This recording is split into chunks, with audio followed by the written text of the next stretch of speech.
Sasa jana tuliahidi kwamba leo tutashughulika miongoni mwa kesi ambazo ni swali zito katika nuru hii ya tabia ya Mungu. Ni kwamba je, kama shetani kweli ndiye amefanya mauaji tangu mwanzo yote katika historia ya Biblia, tunaposoma historia ya mwanadamu kama ilivyoelezwa katika maandiko matakatifu, kesi inamwangukia ni yeye. Sasa swali, siku ya mwisho nayo je, ni nani atakayemuua shetani mwenyewe? Je, atajiua mwenyewe? Na kama shetani ndiye amekuwa akiwa shetani wengine, ni nani atakayemshetani shetani?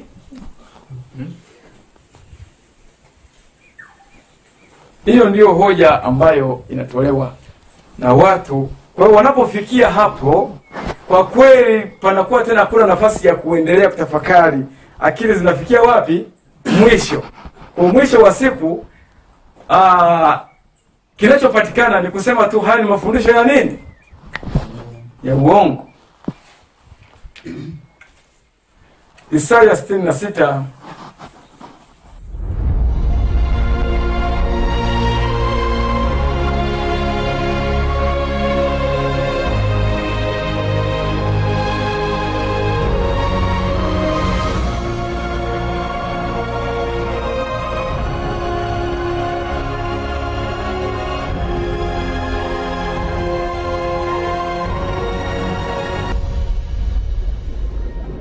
ni juu ya hiki ambacho tumekiona sisi hapa ni dhahabu kwa muda wa wiki moja na sehemu. Masomo ambayo yamekuwa yakitolewa hapa, tunajifunza vitu ambavyo ni kweli viko tofauti na vile ambavyo tumezoea, lakini hakuna ambaye anasema kwamba hii sio nuru kutoka kwa nani? Kwa Mungu. Na ni ujumbe wetu ambao ilipasa kuwa tunauhubiri wa Adventista tangu mwaka 1888, lakini ulipokataliwa ukafungiwa nje, na kazi hiyo ya Roho Mtakatifu kudhihirisha mafunuo haya ikawa imezuiliwa mpaka miaka 100 baadaye. Kwa hiyo inaambatana na kilio kikuu, lakini na umwagaji pia wa Roho Mtakatifu, na ndio nuru ya mwisho ambayo Mungu atakayofunua katika ulimwengu huu. Sasa jana tuliahidi kwamba leo tutashughulika miongoni mwa kesi ambazo ni swali zito katika nuru hii ya tabia ya Mungu. Ni kwamba je, kama shetani kweli ndiye amefanya mauaji tangu mwanzo yote katika historia ya Biblia, tunaposoma historia ya mwanadamu kama ilivyoelezwa katika maandiko matakatifu, kesi inamwangukia ni yeye. Sasa swali, siku ya mwisho nayo je? Swali linaishia pale kwa shetani. Ni nani atakayemuua shetani mwenyewe? Je, atajiua mwenyewe? Na kama shetani ndiye amekuwa akiwa shetani wengine, ni nani atakayemshetani shetani?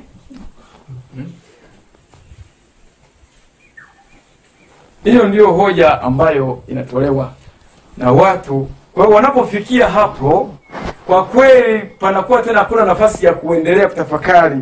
Akili zinafikia wapi? Mwisho. Kwa mwisho wa siku kinachopatikana ni kusema tu haya ni mafundisho ya nini? Ya uongo. Isaya 66 aya 22 mpaka 24. Tutaanza na andiko hilo. Isaya 66 mstari wa 22 na 23. Ndio. Anasema kama vile mbingu mpya na nchi mpya mtakazofanya zitakavyokaa mbele zangu, asema Bwana, ndivyo uzao wenu na jina lenu litakavyokaa. Sawa. 23. Na itakuwa mwezi mpya hata mwezi mpya. Ndio. Na sabato hata sabato. Ndio. Wanadamu wote watakuja kuabudu mbele zangu. Ndio. Asema Bwana. Sawa. Endelea. 24 anasema, nitaurudia mstari wa 24. Nao watatoka nje na kuitazama mizoga ya watu walioniasi, maana nao watatoka nje na kuitazama mizoga ya watu walioniasi. Maana funza wao hata kufa wala moto wao hautazimika, nao watakuwa chukizo machoni pa wote kwenye mwili. Hili ni andiko ambalo ni unabii, sawa, unaofunua namna ambavyo mwisho wa waovu wote utakavyokuwa. Sasa kuna mambo hapa tutaangalia. Kipengele vitakuwa vipengele 6 ambavyo tutaviangalia kwenye fungu hili. Moto wao. Kipengele cha kwanza tutakuandika moto. Tutaangalia kipengele cha moto. Moto unaoangamiza waovu hawa usiozimika na ni kitu gani? Si huu sasa ni unabii. Haya sasa ni maono. Isaya anafanyaje? Anaona na anasikia Mungu anamwambia. Kwa sababu ni mambo ambayo ni ya mbele, hayajatukia bado. Si ni kweli? Kwa hiyo huu ni unabii ambao uko mbele, unaolenga namna ambavyo waovu watakavyoangamia. Kipengele cha kwanza tutaangalia moto utakaoangamiza unaoelezwa hapa ni nini. Kipengele cha pili tutaangalia mizoga. Sawa? Haya, kipengele cha tatu tutaangalia nje panaposemwa. Maana kuna watu wengine anasema wale watakao kuwa mbele za Mungu sabato hata sabato, baada ya tukio hilo la sabato hata sabato watatoka nje. Wanapotoka nje ndipo wanakuja kutazama huku nje kuna nini? Kuna mizoga ya watu ambao wamemwasi nani? Mungu. Haya, anasema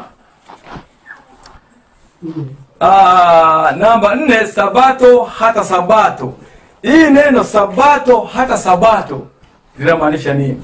Ambalo baada ya hiyo tunaambia watatoka nje kuja kutazama mizoga ya watu walio mwasi Mungu. Namba 5, mateso ya milele.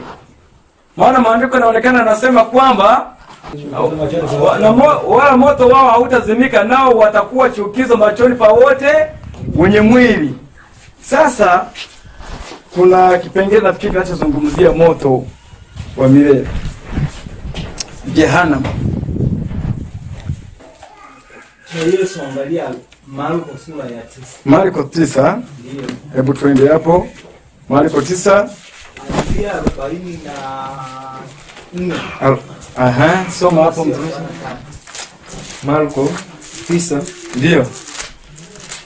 Hii nafikiri tukimaliza hii, hata kama zingine zile zipo za Sodoma, za Galika, hazitakuwa issue sana kwa sababu kesi nzito iko kwenye mwisho. Na wengi wanasema wasikilizeni wamefikia wapi? Si waambieni hapo hukumu ya mwisho nani atakayemuua shetani. Ndio kesi iko hapo. Kwa hiyo tukishaung'oa mzizi, mti hauwezi kuendelea kustawi wakati mzizi hamna. Marko 9 mstari wa 43. Anasema na mkono wako ukikukosesha ukate. Ni afadhali kuingia katika uzima huu kigutu kuliko kuwa na mikono miwili na kwenda zako Jehanamu. Jehanamu. Kwenye moto usiozimika. Kwa hiyo wenyewe utakuwa unawaka bila kufanyaje? Bila kuzimwa. Sawa sawa? Haya. Hiyo ni Bwana Yesu anazungumza. Kwa hiyo nafikiri tutaongeza kipengele hicho, utanikumbusha. Moto usiofanyaje? Aende paka 48. 44 anasema ambamo humo funza wao hafi. Ambamo humo sasa funza wao wafanyaje? Hafi. Wala moto hauzimiki. This is unquenchable fire. Wanasema na mguu wako ukikukosesha ukate. Ni afadhali kuingia katika uzima ukiwete. Ndio. Kuliko kuwa na miguu miwili na kutupwa katika Jehanamu. Ambamo humo funza wao hafi. Wala moto hauzimiki. Sawa. Na jicho lako likikukosesha ling'oe. Ulitupe. Ni afadhali kuingia katika ufalme wa Mungu una chongo kuliko kuwa macho mawili na kutupwa katika jehanamu. Okay. Ambamo humo funza wao hazimiki wala moto funza hafi wala moto hauzimiki. Okay. Kwa hiyo hii inatutosha kutupa ushahidi kwamba kuna moto mbele usiozimika. Ni kweli. Si ndio hivyo? Ni wa milele. Si ndio hivyo? Haya, alafu katika moto huo kuna nini? Kuna funza. Funza hao hawapi. Si hivyo? Kipengele hicho nafikiri tutakishughulikia kadri ambavyo tunavyoendelea. Bwana Yesu asifiwe. Amen. Sasa tunaanza na kipengele moto. Tunapokwenda kuangalia jambo hili, lazima tushikilie katika akili kitu kimoja tu. Tutatumia nini kupima hayo maandiko? Hilo jambo ni la msingi. Lazima tutumie sheria ya Mungu ambayo ndio ushuhuda. Maana mwenye kuwasha ule moto atakuwa nani sasa? Kesi iko kwa nani? Kwa Mungu. Sasa Mungu ili kupima kwamba ni kweli atawasha moto wa kubabua watu usiozimika wanaolia na maumivu, hata Ufunuo wanasema na moshi wa maumivu yao upanda juu milele hata nini? Milele. Kupima sentensi hizi hatuna namna nyingine isipokuwa waenende kwa sheria na nini? Na ushuhuda. Ni hapo ndio kipimo tunachoweza kutumia, ambacho kama kuna fundisho ambalo halipatani na Isaya 8:20 alitembei hapo liko kinyume na hiyo, fundisho hilo ni la uongo. Kama kuna fundisho ambalo halipatani na sheria ya Mungu inavyoongea na halipatani na maisha ya Yesu katika dunia hii yalivyoonyesha, fundisho hilo tunahitimisha moja kwa moja kwamba ni la nini? Ni la uongo. Kwa hiyo tunaanza kujipatia mguso kidogo wa ushahidi. Vielelezo, ukurasa ule wa 305 aya ya 2, kabla tujaingia penyewe hapo. Ya Kiswahili tutasoma ukurasa 233 aya ya 3. Kiingereza angalia 305. Tutabidi twende haraka haraka kwa sababu hii ni moja ya kesi ndefu ambayo tunaweza tusimalize. Na nitakuwa vizuri kama tutaimaliza. Anasema mtu amefika hapo. Naomba nisome. Kwa kutupilia mbali sheria ya Mungu, wanadamu hawajui kile wanachofanya. 233 aya ya kwanza, ya pili, ya tatu. Tunaelewa hapo? Tunaelewa haya maandiko yanavyosema? Kama na sisi sasa tutaingia kwenye kutafakari mambo haya tukiwa tumeacha sheria ya Mungu pembeni, tutajua tunachofanya. Kwa kutupilia mbali sheria ya Mungu, wanadamu hawajui kile wanachofanya. Sheria ya Mungu ni chapa ya tabia yake, hueleza kanuni za ufalme wake. Kwa hiyo Mungu katika kutekeleza hukumu hii ya mwisho ambayo ndio inavuta usikivu wa akili zetu, kama tutakwenda kuiangalia tukiwa tumeacha sheria ya Mungu nje, hatutajua tunachokifanya, kwa sababu tutajaji na kuhukumu mambo nje na kanuni za ufalme wa nani? Wa Mungu. Tulianza lile somo ufalme wa Mungu. Haya. Anasemaje? Anasema hueleza kanuni za ufalme wake. Akatae kukubali kanuni hizi anajiweka mwenyewe nje ya mstari ambao mibaraka ya Mungu hutiririka. Kwa hiyo tukikataa kuwa hapo, ufahamu ambao Mungu na hekima ambayo anatoa katika kuelewa maandiko, tunakuwa tumejiweka mbali na mkondo huo. Kwa hiyo hicho ndio kipimo ambacho tunaona tunachopewa kwenye maandiko, na hatuwezi kupata mbaraka wowote mahala ambapo tunatafakari mambo tena yanayomhusu mambo ya kiroho yanayomhusu Mungu tukiwa hatutumii kielelezo na kipimo tulichopewa. Hapo tuwezi kuwa tunafikia. Pambano Kuu, ukurasa wa 387. hapa kabla hatujaingia hapo, huu ni utangulizi tunaojenga msingi tunapoingia kutafakari mafungu ya kuyavunja namna ambavyo tutakavyoweza ku 387 pambano kuu Kiswahili hiyo 387 tunapoweza. Aya ya 4 466 Kiingereza anasema sheria ya Mungu tokea mwanzo wake kabisa, ndio haibadiliki. Ndio Ni ufunuo wa mapenzi na tabia, ndio ya waanzilishi wake. Sawa. Mungu ni upendo. Ya mwanzilishi wake. Ufunuo wa mapenzi na tabia ya mwanzilishi wake. Mungu ni upendo.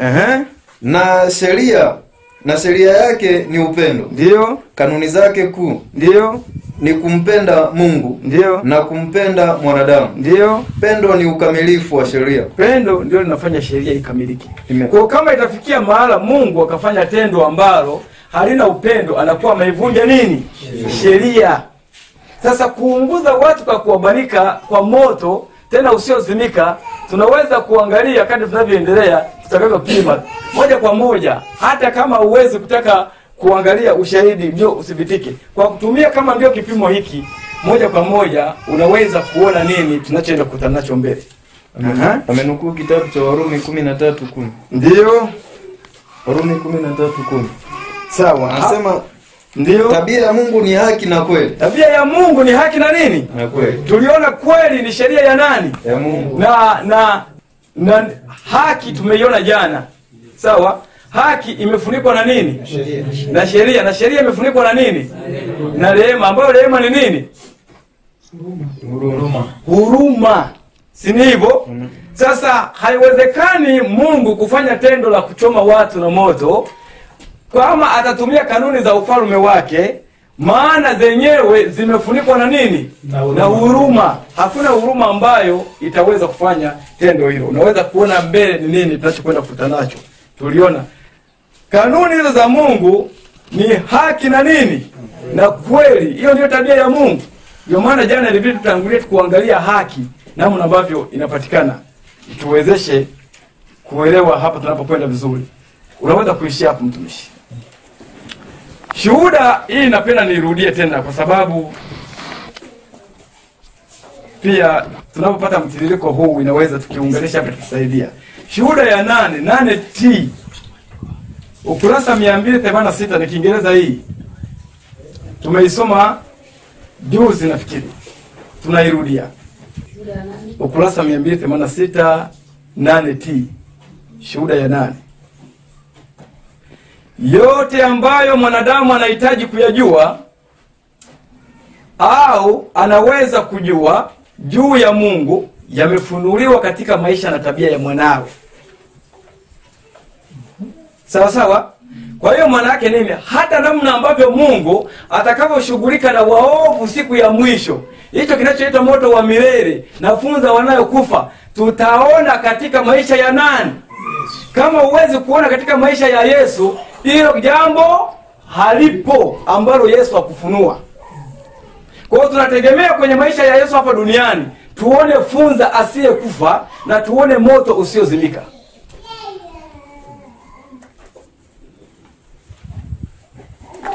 Habari ya saizi. Kama tusipoona kwenye maisha ya Yesu funza wasiokufa na moto usiozimika, basi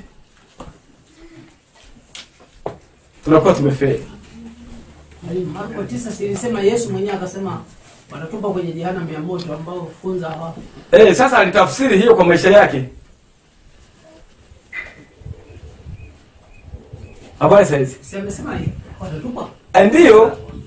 Yaani hiyo aliyosema katika maisha yake yeye ameitafsiri kwa vitendo.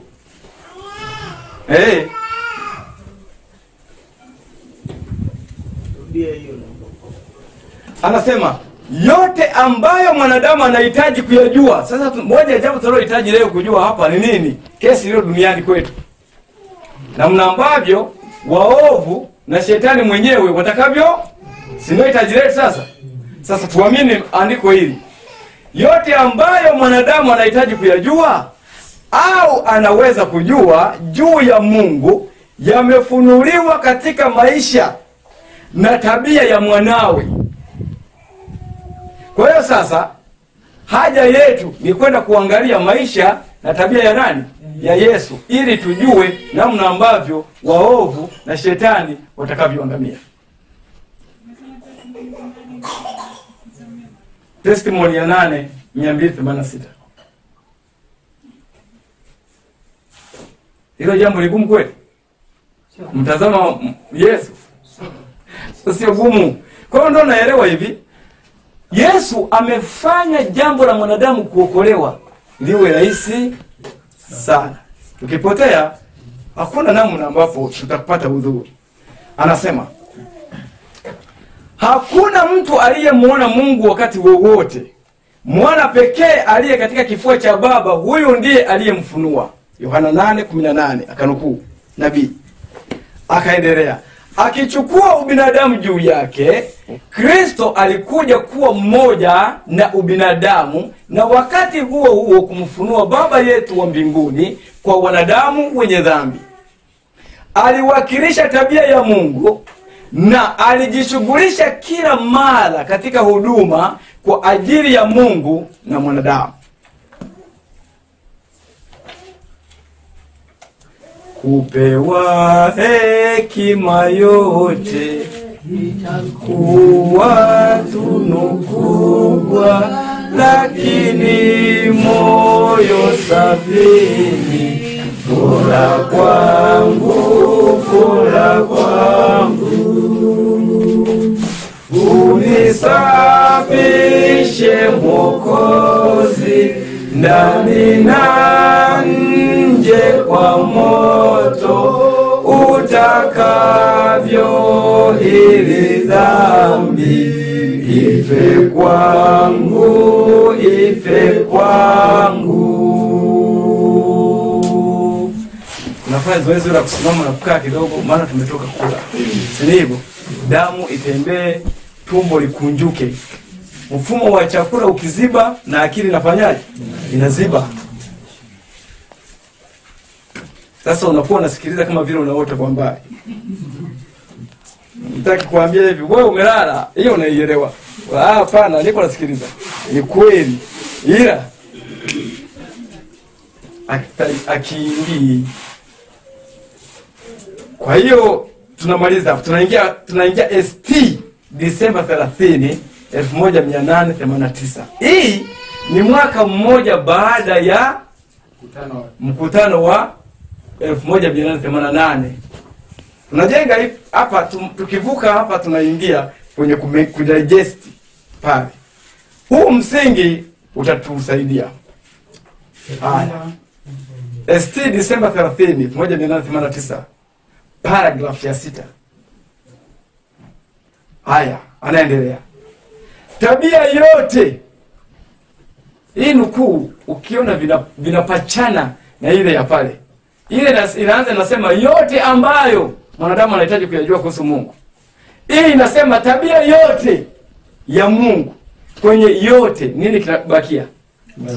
Hakuna kitu kimebaki. Haya. Kwa hiyo hakuna lolote ambalo Mungu atafanya ambalo Yesu hajalifunua. Tabia yote ya Mungu ilifunuliwa katika mwanawe.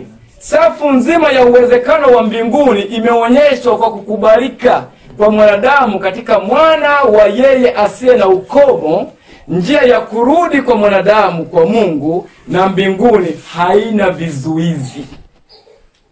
Kusema kwa hiyo kwamba kumjua Mungu hapa, kumjifunza, kuelewa namna waovu watakavyokufa na shetani, kwamba kuna kikwazo, kuna kizuizi chochote? Hakipo.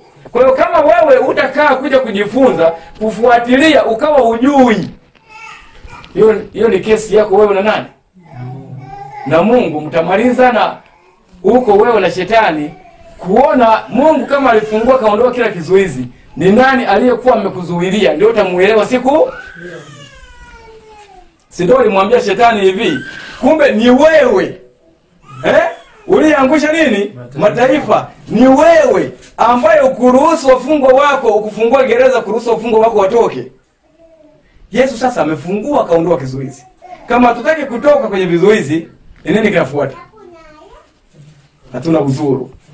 Kina kisicho na kifani cha upendo wa Mwokozi kimeonyeshwa, na ikiwa ufunuo huu wa upendo wa Mungu kwa watoto wa wanadamu hautafaulu kuwavuta watu kwake, kamwe hakuna chochote kitakachoweza. Kama yale Yesu aliyotufunulia akatuelezea kuhusu Mungu, maisha yote na tabia yote akatuonyesha ya Mungu, kama maisha hayo hayataweza kutufikisha mahala tukaelewa Mungu alivyo na mambo yote Mungu atakayofanya, kama hiyo itashindwa kueleweka, hakuna, tusitegemee kuna kitu kingine kitakachoweza tufanyia jambo hilo. Haya, tumemaliza, tumefunga msingi huo, utangulizi huo. Sasa tunaingia kwenye moto. Kesi ya kwanza ni nini? Moto. Kipengele cha kwanza, utakaoangamiza waovu. Huu ndio ule ambao ni unquenchable, usiozimika. Sasa kama cha kwanza, tahadhari ya kwanza, kama waovu watakufa kwa moto ule unaowaka, yaani unajua injili ni rahisi sana. Kama hali ndio hii, lazima Yesu naye katika maisha yake awe amekufa kwa moto unaofanyaje? Hao waliua mtu kwa moto. Habari sasa. Ama alikufa kwa moto unaowaka, ule wa kuni wa kupikia viazi. Au Yesu alionekana akiua mtu kwa nini? Kwa moto. Kama hakufanya tendo hilo au yeye mwenyewe alikumpata, basi lazima tutafute kwanza moto. Na ikiwa kifo cha Yesu ni badala ya wadhambi, wale watakaompokea Yesu hawatakufa kwenye jehanamu, si kweli? Kwa sababu gani? Amekufa badala yao. Ni kweli? Kwa hiyo kifo ambacho Yesu anakufa badala ya mimi, maana yake nini? Sahani iliyokuwa imeandaliwa na shetani ya mimi ni ile iliyokuwa na hiyo sumu, ni Yesu alikula. Si ni kweli?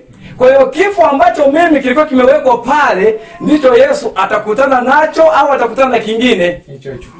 Na ni hicho. Si ndio amechukua badala yangu? Kwa hiyo namna ambavyo Yesu anavyokufa ni kiwakilishi cha namna ambavyo waovu watakavyokufa. Habari sasa.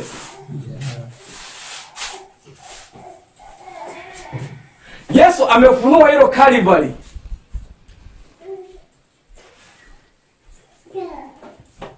Kama huo ndio ukweli. Sasa kama utakuwa ndio ukweli, lazima pia tuangalie ni moto gani uliomteketeza Yesu pale wapi? Calvary. Ni funza gani wasiokufa ambao Yesu alikuwa nao wakifanya kazi hiyo katika maisha yake, msalaba wake pale Calvary. Lazima funza hao pia waonekane kwa nani? Wakifanya kazi hiyo kwa Kristo. Pambano Kuu 447 Kiswahili, 447 Kiswahili, Pambano Kuu. Kiingereza 539. Inaanza na kusema Mungu ametoa. Aya ya pili. Ni aya ya pili. Soma kwa bidii kabisa.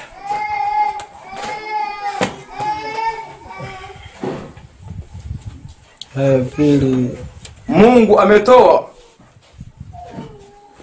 Nimefika lini naweza kusoma? Haraka sana uwai hapo. Muda wetu ni mchache, sogea karibu. Mungu ametoa ushahidi ulio wazi katika neno lake kwamba Mungu ametoa ushahidi ulio wazi katika neno lake kwamba atawaadhibu wavunjaji wa sheria yake. Atawaadhibu wavunjaji wa sheria yake. Wale wanaojifurahisha wenyewe. Endelea. Wale wanaojifurahisha wenyewe kwamba yeye ni mwenye huruma sana kiasi cha kutoweza kutekeleza haki kwa wenye dhambi.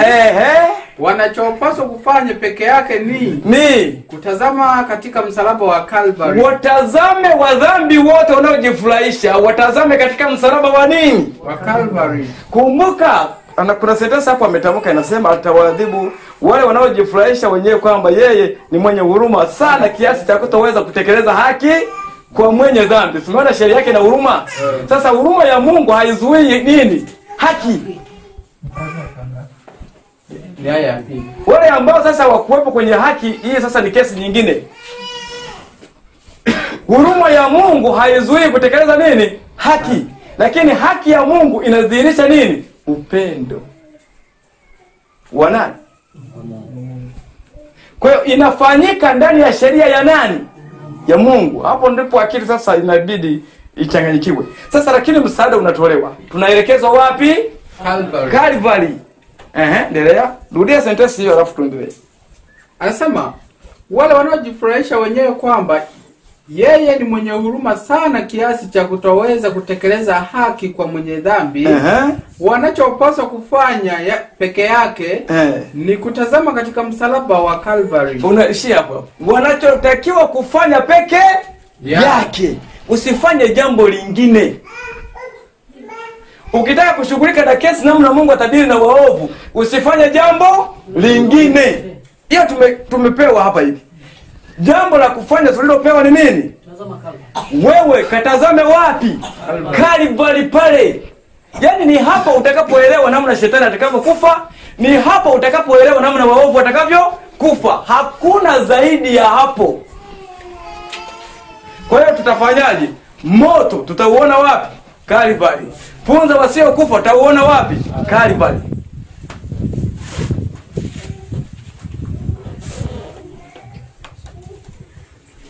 Sasa kweli jamani, ni ngumu kweli hii. Yaani hivyo tu. Sasa mwanadamu, unaona pale Mungu anawaambia, angalieni nyoka wa shaba. Walikubali. Sasa tukiendelea hapo na sisi tusipokubali, kesi yetu haitakuwa na udhuru. Tuendelee. Anasema kifo cha mwana wa Mungu asiye na hatia. Kifo cha mwana wa Mungu asiye na hatia kinathibitisha kwamba mshahara wa dhambi ni mauti. Mshahara wa dhambi ni nini? Ni mauti. Kwamba kila uvunjaji wa sheria ya Mungu, ni lazima upokee adhabu yake inayostahili. Ni lazima upokee adhabu yake inayofanyaje? Inayostahili. Kristo asiye na dhambi akafanywa kuwa dhambi kwa ajili ya mwanadamu. Alifanywa kuwa dhambi kwa ajili ya mwanadamu. Okay. Anasema alibeba hatia ya mwenye dhambi na kufichwa uso wa baba yake mpaka moyo wake ulipovunjika na uhai wake ukatoweka. Kafara hii yote ishi hapo. Kuna vitu pale vilifanyika msalabani. Moja, kubeba nini? Hatia ya dhambi. Kuna mwanadamu alishawahi beba hatia ya dhambi tangu dhambi ingie? Hakuna mwanadamu amewahi kubeba hatia ya dhambi. Sisi tuna ufahamu wa dhambi, hatuna hatia, hatubebi uzito wa hatia ya nini? Ya dhambi, ambayo kama ikiruhusiwa kuingia katika moyo wa mwanadamu, asingekuwa na nafasi hii ya upendeleo wa kufanya maamuzi ya toba. Ndio maana maandiko yanasema mwana kondoo wa Mungu aibebaye dhambi ya nini? Ya ulimwengu. Sasa kama mtu mwingine amebeba, wewe umebakiwa na nini? Na tutolee mfano, wakati huko natenga umebeba humo miogo unatembea kutoka shamba zito. Sawa? Baba au mama yako na mama yangu mimi wametuwekea mule, safi? Ama umebebeshwa ndoo ya maji, unambebesha mwanao, au umebebeshwa na mzazi wako ndoo ya maji inayokuzidi uwezo, si ndio hivyo? Kwa huruma mtu mwingine anajitokeza kwa kuona kwamba uwezo kufika kupandisha mlima huu na hiyo ndoo.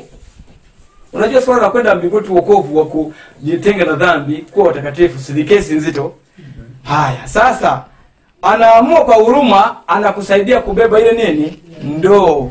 twende ili kusudi uweze kupanda hapo mlimani upite. Si ni hivyo? Sasa mnatembea naye huko, yeye amebeba ile ndoo ambayo ni nzito. Wakati anapokuwa ameibeba, wewe unatembea pembeni yake. Ufahamu wa kwamba ile ndoo ni ya kwako unaondoka. Lakini uzito wa ile ndoo unakuwa unausikia? Unauhisi tu kwa kumbukumbu kwamba upo. Kwa hisia inakutia hofu kimsingi. Ile ndoo namna ambavyo ilikuwa imekuumiza inakutia hofu katika hisia, lakini katika uhalisia haipo. Kwa hiyo kama kwenye uhalisia haipo, utashindwa kupanda mlima. Panda kawaida. Haya. Sasa ikitokea ukapewa ndoo hiyo nzito, safari inaendelea. Nishi hapo. Sasa Yesu maandiko anatuambia hivi. Jambo ambalo ndio maana unaona tunarukaruka na dhambi tunaendelea, ni kwa sababu uzito wa dhambi hatujui.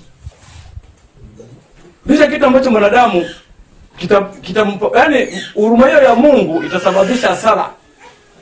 Kwa kuwa hatujui uzito wa dhambi, kwa hiyo hatujui gharama ya nini? Ya dhambi. Kwa hiyo mwana kondoo huyu wa Mungu aichukuae dhambi ya ulimwengu. Sio kwamba andiko hilo ni kitu hewa kama ambavyo tumekuwa tunajifunza hapo, tunafikiri mambo mengine ni hewa. Kumbe ni vitu halisi vinavyofanyika kabisa, ambavyo vinashikika kabisa kwenye akili. Ndivyo ambavyo pia dhambi ni kweli. Yesu amebeba nini? Dhambi. Kwa namna gani? Kwa kuifanya yeye hamna. Amebeba uzito wa hatia ya dhambi, ambao uzito huo ulipoachiliwa katika ukamilifu wake ndio ambao ulisababisha kifo cha nani? Cha Yesu. Moyo ukapasuka Kalvari.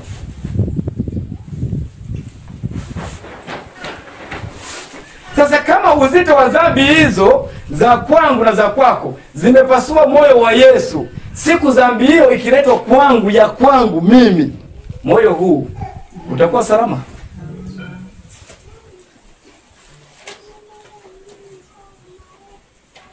Ndiyo sasa kesi ambayo sisi tunayo, kwa kuwa sasa hatujui, tunaendelea na kufanya jambo hilo. Hatuogopi sana. Nasema arudia pale kwamba kila mvunjaji wa sheria ya Mungu ni lazima apokee. Aye, tumesoma Kristo asiye na dhambi. Nilifika kwamba jambo lingine ambalo tumeona pale, kufichwa uso wa nani? Si Yesu alilia pale akasema hivi, Baba, mbona umefanyaje? Mbona umeniacha?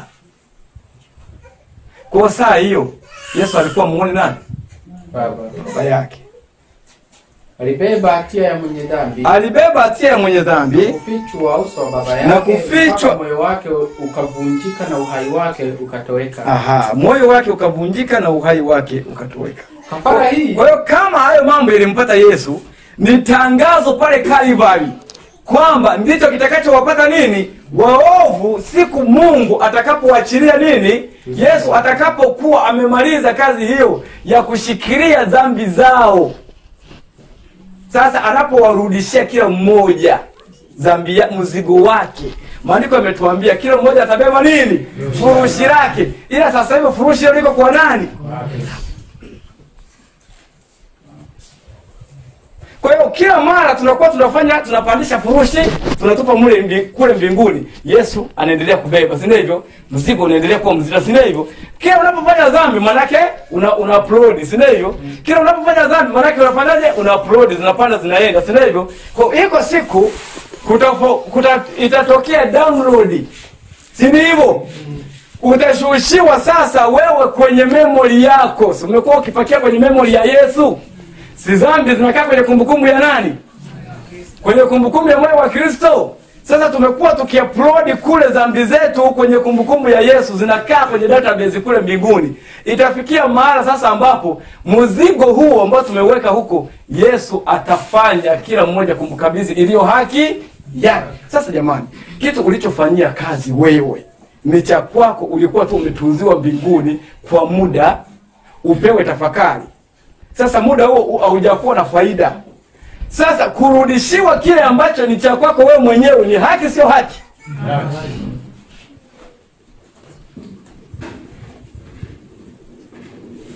Wewe ukiwa na mzigo wako umepakia kwenye basi natembea umekaa kwenye siti, si unakuwa unajisikia kwamba kweli na mzigo uko pale kwenye carrier, lakini uzito wake unakuwa unaujua. Ni basi ndio inaelewa. Ila safari inafanyaje? Inaendelea. Sasa mkifika kwenye kituo, kondakta akasema sasa jamani kila mmoja na mzigo wake. Si ni haki hiyo? Haya, akisema sasa mzigo sitoi, akafunga, akaondoka na gari kwenda huko anakoendaga. Unabaki unafurahi. Hapo unaona anakuwa amefanya haki. Kwa hiyo tuko tunatembea na Yesu.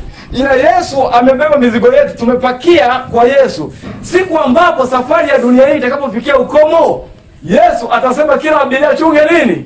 Mzigo wake. Ni kuchukua mzigo jamani, nataka kwenda kupeleka gari, kwenda kuosha gari. Si ni hivyo wanafanyaga?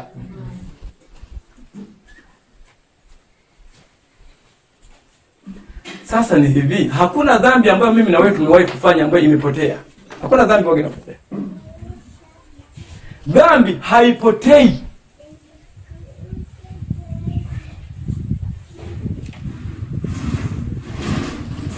Haipotei dhambi. Ipo.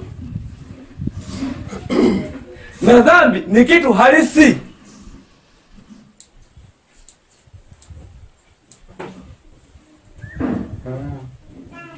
Malizia. Inasema alibeba hatia ya mwenye dhambi na kuficha uso wa baba yake mpaka moyo wake ulipovunjika na uhai wake ukamtoweka. Tulisoma. Anasema kafara hiyo yote ilifanyika ili wenye dhambi waweze kukombolewa. Hiyo Yesu amefanya kubeba hiyo ili wenye dhambi wapate nafasi wafanyaje?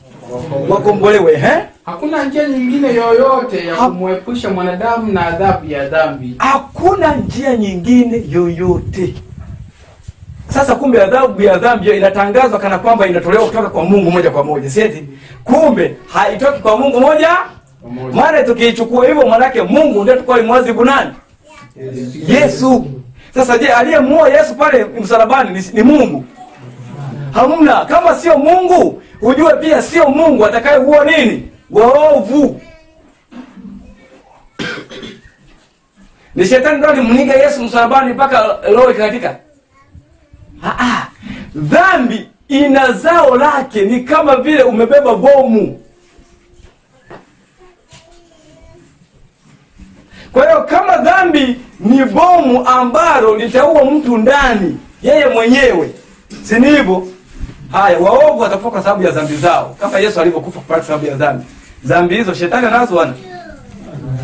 Kwa hiyo dhambi za shetani ni nani amebeba? Na Yesu. Habari ya saizi.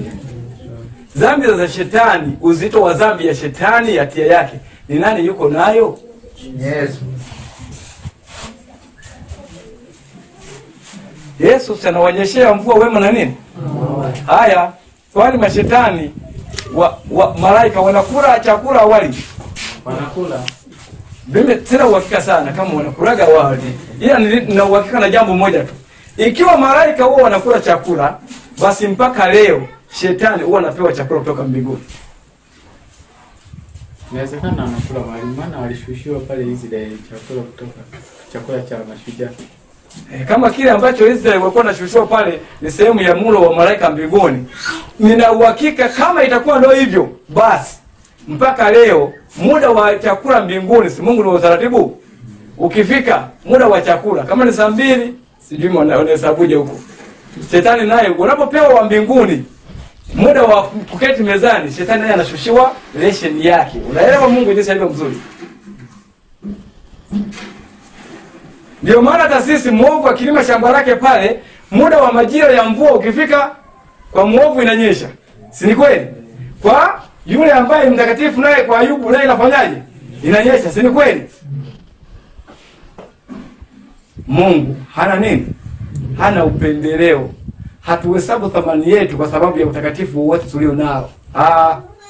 Tunaelewa tabia Mungu haibadiliki? Ndio.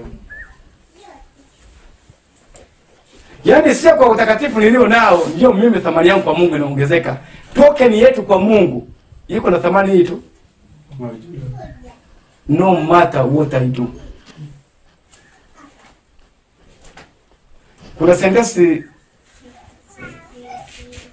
katikati yetu, kuna mtu alisema kwamba inakuwaje kama ningekufa jana sijapata ujumbe huu, sieti? Maana yake kulikuwa na kupotea, sieti? Hiyo sio kweli. Kwa nini unataka kuniambia tulipoelewa ujumbe huu leo tukifa ndio tunaingia mbinguni? Unataka kuniambia tumejifungia hatutaelewa kitu kingine kesho? Leo tumeelewa vyote. Sasa tukifa hivi hatujaelewa kile. Mungu atatupima kulingana na uaminifu tulionao. Atatupimia pale tulipofia tulikuwa na nuru gani? Anaishia hapo hapo. Huwezi kunihesabia kwenye kile ambacho hujawahi kunifunulia. Unanidai ambacho hujanipatia. Hiyo ndio haki. Haki ya Mungu iko hivyo. Kwa hiyo hata kama tungelikufa kabla, mfano kuna hiyo tukifanya hivyo udhambi yetu inakuwa wapi? Kuna wale ambao tumewazika walikuwa ndugu zetu wapendwa kwenye imani. Maana yake tunatangaza nini? Ambao wamekufa bila kupokea ujumbe huu. Wameenda wapi? Wamepotea. Wamepotea.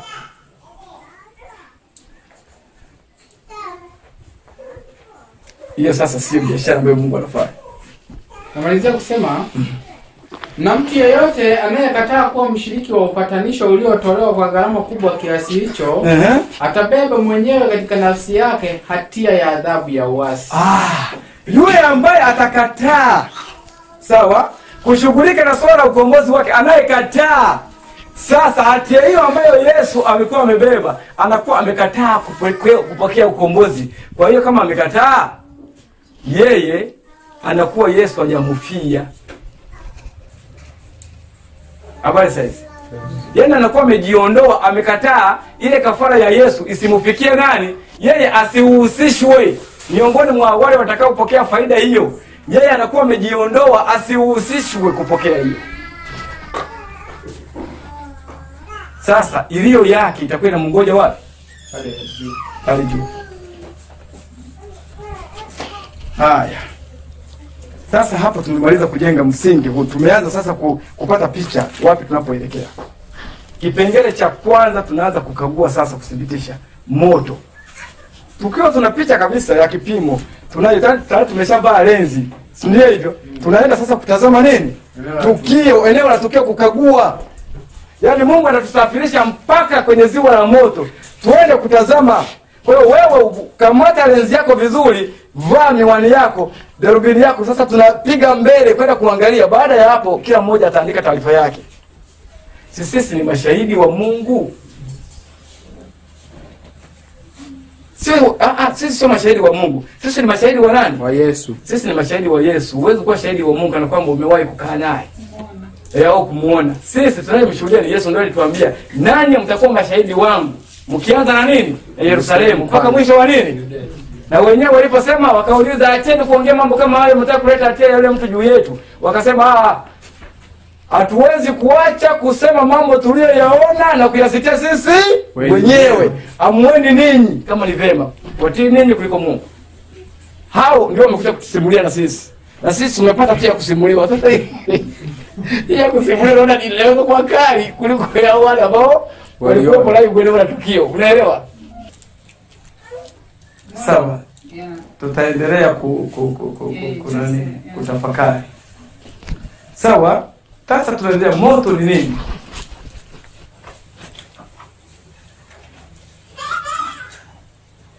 Moto. Zaburi 39 ya kwanza.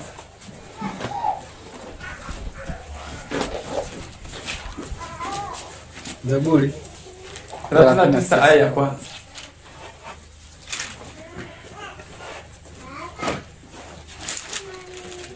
Zaburi 39 ya kwanza anasema, Ndio. "Nalisema, nitazitunza njia zangu nisije nikakosa kwa ulimi wangu. Nitajitia lijamu kinywani. Maada mtu mbaya yupo mbele yangu. Nalikuwa sisemi. Nalinyamaa kimya. Sina faraja maumivu yangu yakizidi. Moyo wangu ukawa moto ndani yangu. Na katika kuwaza kwangu moto ukawaka. Nalisema kwa ulimi wangu. Sawa, unaishi hapo kwanza. Anasema nalikuwa sisemi, nalinyamaa kimya, sina faraja. Maumivu yangu yakazidi. Maumivu yanakaaga wapi? Moyoni. Moyo wangu ukawa moto. Sawa? Kumbe maumivu yanapozidi moyoni, ni nini kinatokea? Moto. Kwa hiyo hali ile ya kuteseka, tumesoma pambano tulipomalizia, watabeba wenyewe uzito wa nini? Uzito na hatia ya nini? Dhambi. Amezungumza hiyo nukuu tuliyosoma. Amesema? Amesema?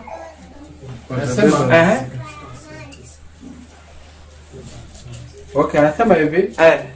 Na mtu yeyote anayekataa kuwa mshiriki wa upatanisho uliotolewa kwa gharama kubwa kiasi hicho, atabeba mwenyewe katika nafsi yake hatia na adhabu ya uasi. Katika nafsi? Kwa ni kitu ambacho kitafanyikia ndani ya mtu. Si ni hivyo? Kwa hiyo hata maumivu yaliyosababisha kifo cha Yesu yalifanyikia ndani ya nafsi yake. Kwa hata mdhambi, moto utakaompata utafanyikia ndani ya nini? Ya moyo wake. Sawa sawa? Sasa moto anaozungumza Isaya na Yesu, hayo maandiko yote ni unabii unaolenga nini? Mbele. Sasa unabii ni lazima utumie neno sawasawa lile kama ambalo tunalojua sisi. Tazama mnyama kama chui akatoka baharini. Huwa inamaanisha kabisa anatoka baharini, na kweli ni hivyo hivyo. Huwa kuna lugha nyingine iliyopewa nyuma ya nini? Ya picha hiyo. Si ni hivyo? Sasa maandiko ndio yanayoweza kutusaidia kuingia kwenye hiyo lugha yenyewe tukianza kuifasiri na kuielewa. Tunaona Yesu alikufa kwa maumivu ya ndani. Hiyo wote tunakubali. Si ni kweli? Yesu alikufa kwa maumivu ya ndani. Na tumeambiwa moyo wake ulifanyaje? Ulivunjika. Na uhai wake ukafanyaje? Ndio maana wale wezi wawili waliokuwa kulia na kushoto, wao hawakufa mapema wala kama Yesu, lakini Yesu alikufa mapema kuliko wale wanyang'anyi. Si ni kweli? Ndio. Ina maana misumari ya Yesu ilikuwa mikubwa mno kuliko ya wale wanyang'anyi.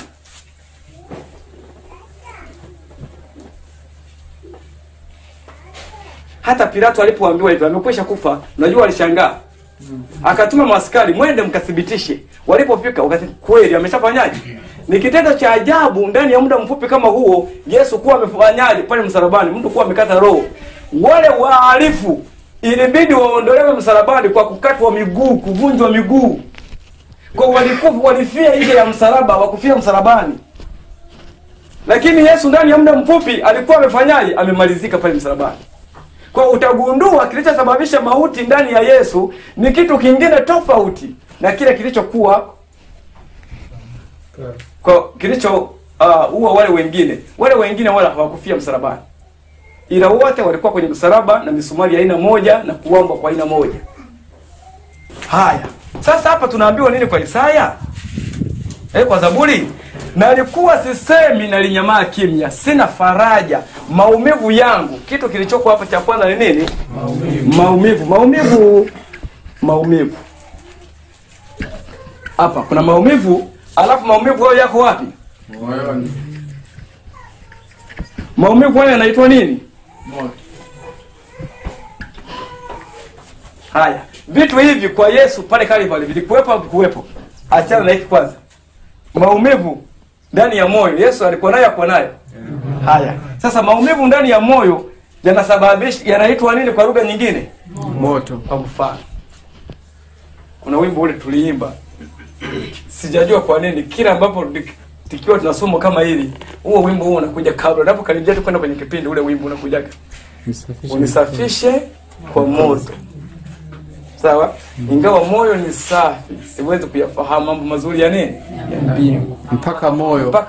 Mpaka moyo ni safi. Sasa uchafu wa moyo ni nini? Si ni dhambi. Ni nini kinachoondoa dhambi katika maisha yetu? Kimsingi Sio Mungu eti analetaka majaribu, eti anatuweka kwenye majaribu. Dhambi zetu, ukiona unajaribu linakupata ni kwa sababu kuna dhambi hapo wapi? Na ukiona unateseka sana, maumivu sana ndani ya moyo, yale maumivu ambayo yamesababisha na vikwazo na misukosuko mbalimbali ambayo inatupata katika maisha, lengo lake huwa ni kutuonyesha udhaifu wetu ili tuachane na nini? Tujitenge na dhambi. Baada ya hapo dhambi kishaondoka, tunabaki tena kwa wachafu? Bwana, tunakuwa safi. Kwa hiyo hata wimbo tunapouimba maana yake inaweza kuwa mbali na ufahamu ule tulionao. Kwa unaomba maumivu unapoimba wimbo huu. Nabii anasema mara fulani kwenye huduma ya uponyaji, wengi huomba kutaka kufanana na Kristo. Lakini wanapokuwa wameomba kutaka kufanana na Kristo, ushangaa kwamba majaribu ndio ambayo inakuwa sehemu ya nini? Ya maisha yao na mashaka. Wanasema hivi, kama Mungu anatuongoza, kwa nini mambo yote haya yanafanyaje? Yanatupata. Wanasahau kwamba waliomba kuwa karibu na nani? Yesu. Sasa dhambi inaweka beria.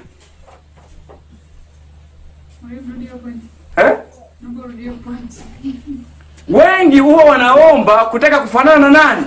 Na Kristo. Ila wanashangaa baada ya kuwa wameomba ombi hilo, kinachokuja kwenye maisha yao ni mateso na majaribu. Sasa wanashangaa, kama kweli niko na Mungu, inakuwaje mambo kama haya yananipata? Hiyo ndio lugha anaeleza nabii. Sasa anasema wanashangaa, inakuwa kama wana wa Israeli, kama Mungu yuko pamoja nasi, kwa nini haya mambo wa Misri wanatufuata? Ila wanashinda kuangalia juu kwamba liko wingu linalowafunika. Na ni kwa sababu wako na Mungu ndio maana hayo yanawapata.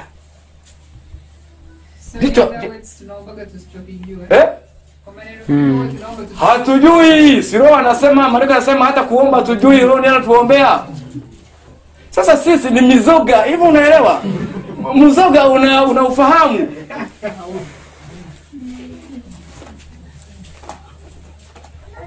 Hatujui. Kwa hiyo vitu hivi kwa Yesu tunaviona hivi hapa. Na kama maumivu ya moyoni ndio moto, hapa napo tunaweka nini? Tunaiona kwa Yesu na yenyewe ipo. Kwa Yesu alikuwa moto, yani maumivu ndani pale Calvary. Yesu yuko na moto unawaka ndani. Mzito ambao huo siku mimi ukifunguliwa kwangu, hapa saa hii nimekuisha. Wala tuliokuwepo mwaka jana, mwaka juzi, kuna walimu wiki walitufundisha hapo namna ambavyo wakati fulani malaika wanafanya, wale watu wenye jeuri kabisa wanafanya kuwafunulia hatia yao juu ya dhambi. Sio hivyo? Ndicho Mungu anataka kwamba anawapiga. Sehemu nyingine ya kuwapiga Mungu ni kuwafunulia nini? Hatia. Sawa? Anasema akatufundisha kwamba si kama wengine mmesahau.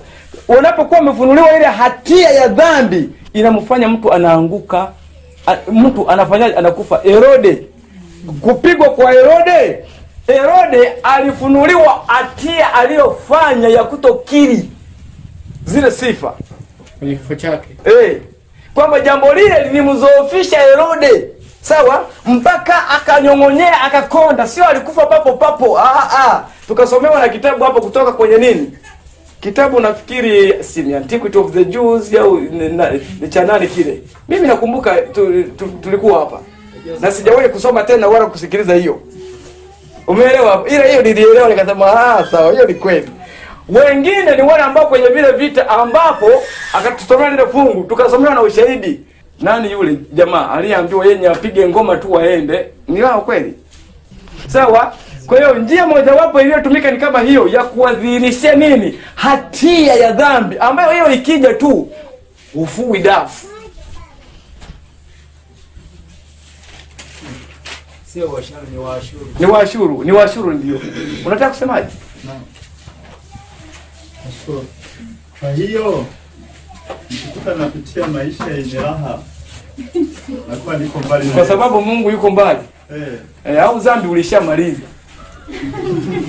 Formula ni hiyo.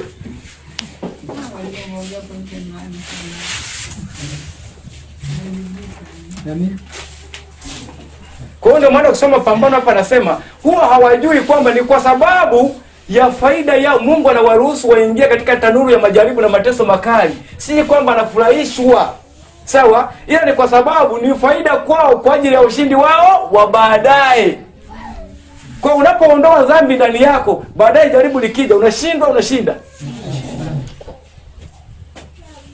Ndio hapo.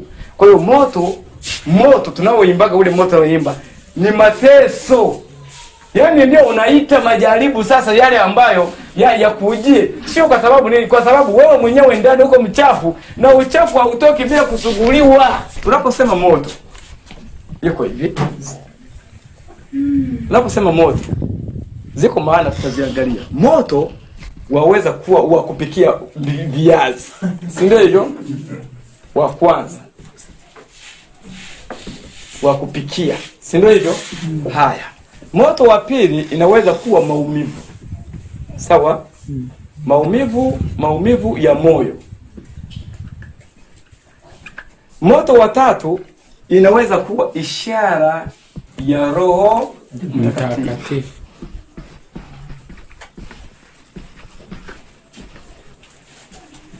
Ya Roho Mtakatifu. Nashukuru sana kwa kunikumbusha hapo. Haya mafungu yote yapo. Hatuna muda, tunakimbizana. Ukitaka hapo kwenye Biblia yetu ukiangalia hapo. Kwa hiyo tusiruke tu. Biblia inaposema hivi, moto, wewe mara nyingi sisi tuko kimwili, si eti? Ukisema moto, tunachoelewa wa kupikia viazi. Ni hivyo.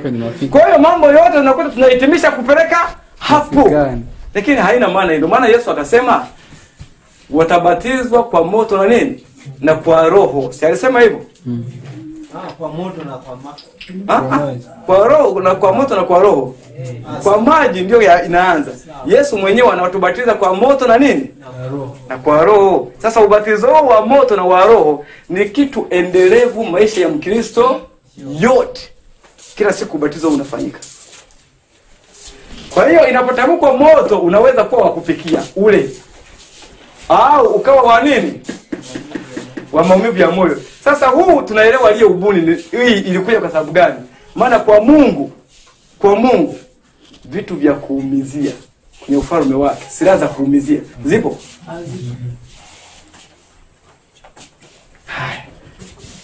Sasa tutaelewana. Au maumivu ya moyo au ishara ya Roho Mtakatifu. Hali tunaelewa. Sasa Yesu Kalvari, moto wa kupikia hatujauona sisi. Ila maumivu hayo tuna 100%, unarudi mpaka 100% pale inajaa. Hayo tuna ushahidi. Hata Yesu Getsemani analia, Baba, ikiwezekana kikombe hiki kifanyaje? Kiniepuke. Si ni kweli? Ni nini hapo Yesu kinamsumbua? Haya. Sasa hapo tunatoka hapo. Na katika kuwaza kwangu moto ukawaka na alisema kwa ulimi wangu. Anazungumza. Yakobo 3:5. Biblia inaposema moto tusiruke tu hapo, moto wa milele ni ule wa kupikia kuni. Lazima tusimame kwanza reverse. Kanuni ya William Miller, chukua mafungu yote yanayohusu topic kama hiyo yanayofanana. Alafu yaweke pamoja, kila moja liache lipate nafasi yake, iruhusu Biblia ijitafsiri.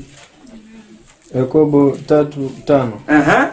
Vivyo hivyo ulimi nao ni kiungo kidogo. Vivyo hivyo ulimi nao ni kiungo kidogo. Nao hujivuna majivuno makuu. Nao unajivuna majivuno makuu. Angalieni jinsi moto mdogo uwashavyo msitu mkubwa sana. Endelea. Nao ulimi ni moto. Sasa moto unaotajwa hapo ni nini? Angalieni moto mdogo unavyowasha msitu mkubwa. Unaona lugha iliyotumika hapo. Anahitimisha kufasiri ulimi nao ni nini? Ni moto. Sasa ulimi unakuwaje moto? Sasa maneno ukiyazungumza yanaweza kuunguza, kusababisha maumivu ndani ya moyo. Ndio. Maneno yanaweza kusababisha maumivu ndani ya moyo. Kwa hiyo kinachozungumzwa hapo ni maumivu ndani ya nini? Ya moyo. Kwa ulimi unaweza kusababisha maumivu ndani ya moyo. Sasa maumivu ndani ya moyo yanaitwaje? Endelea hapo. Anasema ule ulimwengu wa uovu. Ulimwengu wa uovu. Ule ulimi umewekwa kati ya viungo vyetu. Nao ndio uutiao mwili wote unajisi. Huwasha moto mfululizo. Wa maumbile nao huwashwa moto na jehanamu. Kumbe ulimi nao unaweza kusababisha nini? Una jehanamu. Habari ya sasa.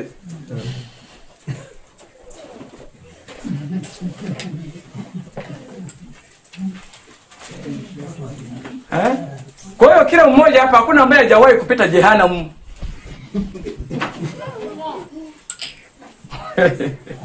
Ni hivyo.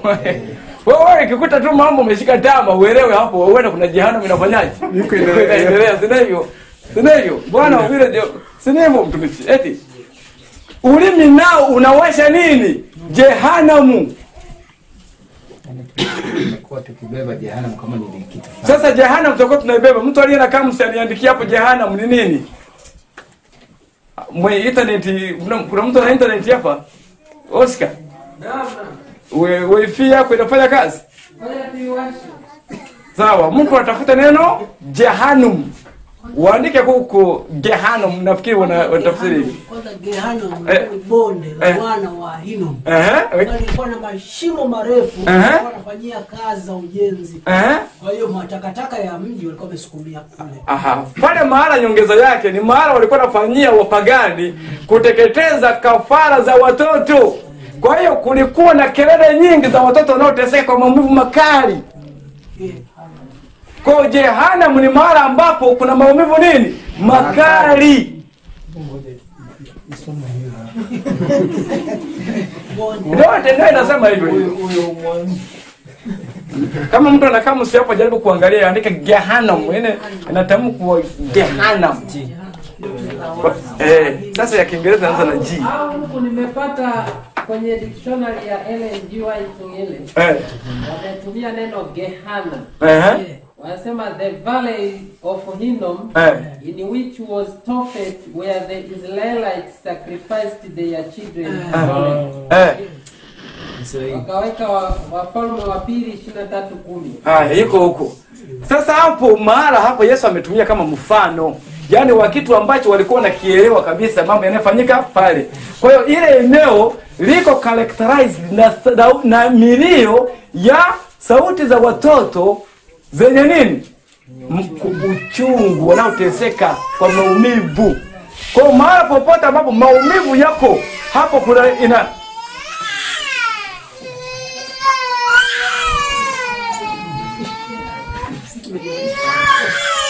sasa hapo kuna moto unaendelea wapi? Sasa ukikuta kila mmoja dunia nzima watu waliokufa vizazi na vizazi wamejaa hapa duniani iko sina hiyo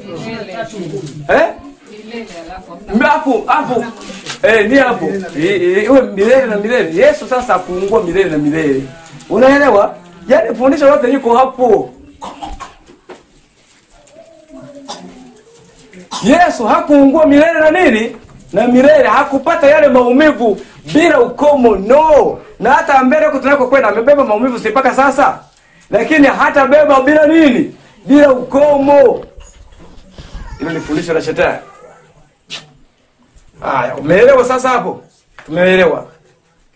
Nao ulimi ni moto, ule ulimwengu wa uovu. Ule ulimi umewekwa katika viungo vyetu, nao ndio utiao mwili wote unajisi. Huwasha moto mfululizo, yani maumivu, unasababisha maumivu mfululizo wa maumbile. Nao huwasha moto na jehanamu.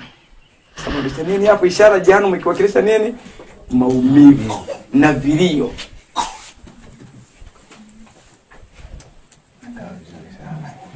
Isaya 30:27. Mungu amefanya mambo hayo yalikuwa mepesi. Kila mmoja aweze kuokolewa. Amefungua mlango ulio wazi. Kuingia ni sisi wenyewe. Tusipoingia jehanamu inatusubiri. Isaya 30:27. Moto usio zima utaona. Isaya 30:27. Tazama, jina la Bwana linakuja kutoka mbali sana, linawaka kwa hasira yake, kwa moshi mwingi sana unaopaa juu, midomo yake imejaa ghadhabu. Sasa ghadhabu ya Mungu na hasira ya Mungu, hiyo hatujafanikiwa kufanyaje? Anaendelea kusema sasa tukipata hapo hasira ya Mungu akasirika kama sisi. Kukasirika hivyo akasirika sisi ni nini? Ni dhambi. Hasira ya mwanadamu inavunja amri 10. Si haitendi haki ya Mungu? Si haitendi haki ya Mungu hasira ya mwanadamu? Ndio. Kwa hiyo haimo ndani ya amri 10 hasira ya hiyo. Kwa hiyo Mungu hawezi kukasirika kama sisi. Hasira ya Mungu ni nini? Yesu pia alidhihirisha au kudhihirisha hasira? Mungu anakasirika. Yote yuko hapa duniani. Sasa ila kwenye kipengele hicho uondoe kupindua meza. Hiyo sio hasira ya Mungu. Pale ile imetajwa kuwa ni wivu wa nani? Washiria ya Bwana. Imeandikwa wivu wa nyumba, si Mungu ni Mungu mwenye wivu. Sawa sawa. Kwa hiyo wivu ni tabia ya Mungu. Haya. Mwalimu kwenda paliporani mti. Alikuwa amekasirika. Nani? Yesu. Ndani mti. Qur'ani sasa ni kufanyaje? Tulijifunza juzi hapa maana ya laana.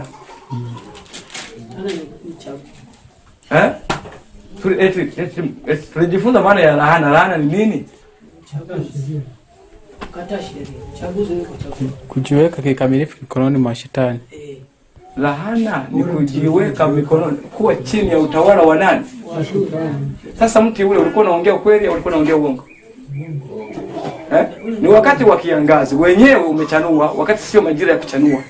Si ndio hivyo? Alafu una promise matumaini. Alafu unatoa matunda. Yesu alipoenda una matunda. Kwa hiyo ulikuwa unaongea ukweli? Kama unaongea uongo uko chini ya utawala wa nani? Hiyo tabia ya nani hiyo? Mungu alipanda miti ya hivi wewe unadanganya. Sasa Yesu anautangazia hali ulio nayo uko chini ya utawala wa nani? Hapo kwa sababu unasoma hasira ya Mungu na unasema tujasoma, nilikuwa nataka tupitie ile kingine na udhibitisho wa hasira ya Mungu iko gani tulisome. Nataka tukimbie huko tutarudi huku safari tulio nayo. Tukipata nafasi hapo tutakuja. Kwa hiyo Yesu aliituza hiyo tutaitaka. Alidhihirisha hasira ya nani? Ya Baba. Katika maisha yake hiyo tutaiona. Lakini hapa anasemaje? Midomo yake imejaa ghadhabu na ulimi wake ni nini? Moto ulao. Ni moto ulao. Haya, swali letu liko kwenye kipengele hicho. Ulimi wa Mungu unatangazwa kwa moto ulao. Kwa maana hivi. Sasa tuende kwenye dhana ya ile moto wa kupikia kuni. Kwa Mungu akiachama unatoa sio? Yaani dunia nzima hii sasa atakuwa anapitisha juu ya dunia, sababu atatapika kama wale kina nani wale wanyama wale dragon, sio? Anatapika anatema. Huyu Mungu unaweza kukaa naye? Kila mtu anakimbia. Sasa ulimi unawakilisha nini? Maneno. Sawa? Sasa maneno ya Mungu sawa? Ndio ambayo yanawakilishwa kama moto. Umeelewa hivyo? Sasa kwa nini Yesu alisema hivi? Baba amempa mwana hukumu yote. Lakini mwana akasemaje? Mimi si wa hukumu. Mtu akikataa kusikia maneno yangu, mimi sifanyaje? Si wa hukumu. Ila neno lile nililolinena ndio litakalo hukumu siku ya mwisho. Sasa neno linahukumuje? Rudi kwa wale walioleta mwanamke. Tutajifunza hukumu ya Mungu. Ndio tunaelewa hapo, tunapiga hapo. Walioleta mwanamke wakataka hivi, Yesu ampige nini? Aamuru apigwe mawe. Yesu alifanyaje? Aliwapatia neno. Aliandika nini? Ni maneno. Haya, maneno yale yalifanyaje kwa wale? Yaliwahukumu. Yaliwaonyesha hatia. Yaani maumivu ndani ya moyo kila mmoja. Mimi sineyo. Dhamiri zao. Kwa neno Mungu anapolizungumza lile neno ambalo ndio linashuhudia ndani kwamba Bwana pale ulichofanya ni kosa, uko mahali hapa kwa sababu umeacha kusimama hapa. Haya yote yanakupata kwa sababu umeacha kusimama wapi? Hapa. Huko uliko shida zinaweza kupata ni kwa sababu uliondoka hapa. Sasa unapoona wewe fursa uliyopoteza na ukawa umeichezea na ulishughulikiwa, pale ndipo unapata nini? Maumivu ndani, unaumia, unajiraumu.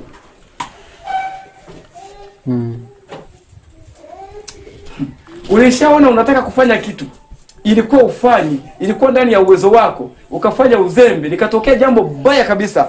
Nini kinatokea? Unajiraumu sana, si ndio? Kwa nini nimefanya vile? Si hivyo? Ndani unapata nini? Kwa waovu, neno la Mungu litakachofanya ni kuonyesha tu kwamba wako mikononi mwa shetani, kwa sababu hawakufanya 1, 2, 3. Sio kwamba wameonewa. Hapana. Na hapo lazima wafe kwa sababu kutegemea. Na wale ambao unawaona wako huko mbinguni, wao angalieni jinsi walivyofanya. Wameishi 1, 2, 3. Kwa waovu wenye watakapoangalia matendo yao na namna wale walivyopita, wao wenyewe si walikuwa na waona watu wa Mungu duniani na maisha yao na nini? Ndio. Watasema kwa kweli, kwa mfano mlikuwa mnafanya na mtu wa ofisi moja, si ndio? Ndio. Mara kwa mara fursa ya kufanya rushwa inakuja. Unamshawishi, anasema kwa kweli bwana, hiyo mimi, yani mimi kwa imani na nifanyaje? Nanizuilia mimi, yani naona mimi moyo unanikatalia. Umeelewa hapo? Wewe ukasema wewe uko mjinga. Wewe unafanyaje? Unapiga dili. Maisha yanaendelea, unapata magari, unajenga majumba, si ndivyo? Unakwenda na kwenye starehe, mambo yanafika hivyo. Siku wa siku umepoteza uzima wa milele. Unamuona mwenzako yule pale mwaminifu yuko kule. Wewe ukiwa huku hutaelewa. Unafurahia au unapata maumivu? Unajuta. Zaidi nini mwalimu? Na wakati uko katika hiyo state utagundua jinsi ambavyo vile vitu ulikuwa unaviona vya maana ni upuuzi. Ni upuuzi. Yani vile vinakutorment kwa sababu stupid could die to be fooled by things like this. Unaona? Yani unadharau akili yako yote kwamba umekuwa mjinga kupita nini? Maelezo. Ukilinganisha uzuri usio na kifani pale. Yani unasikitika kabisa. Yani unalia kujigaragaza chini. Yani kusikitiza maumivu ya kupasua nini? Mungu wangu yani kabisa mimi, yani kwa mjinga. Kila mmoja yuko anajiridhia, kila mmoja yuko hoi, wengine kulaumiana, ni wewe uliyenisababishia. Wengine nini? Watakaoongoza sana kupata shida ni viongozi wa nini? Wa serikali. Namba 2, viongozi wa serikali. Namba 1, viongozi wa dini. Kwa sababu wameshikilia mioyo ya watu wengi katika ujinga wa kutokuamini na kudharau sheria ya Mungu. Kwa waumini hao wote watakao mwendea Bwana, hao wote waliokuwa wanasali wametapeliwa. Watagundua namna ambavyo wamejitoa kwa gharama kubwa maisha yao yote, lakini mwisho wao ndio umekuwa hapo. Viongozi wa dini, mzigo watakao kuwa nao, wacha sasa hivi wavae taji, waendeshe mavogu na helikopta. Lakini kesi iliyo mbele haina namna ambayo wanaweza kuielewa. Sasa moto huu unaendana muda wa kupata tutakavyoona, unaendana na kiwango cha furushi. Kwa sababu si umekuwa ukipakia taratibu, si ndio hivyo? Kwa hiyo Mungu ni mwaminifu. Kama wewe ulipakia kwa interval ya mwaka mmoja dhambi 200, si ni hivyo? Namna zilivyokuwa zikienda ndivyo itakavyokuwa zikirudi. Mlivyo niona nikienda ndivyo mtakavyoniona kifanyaje? Jinsi kwa jinsi hiyo.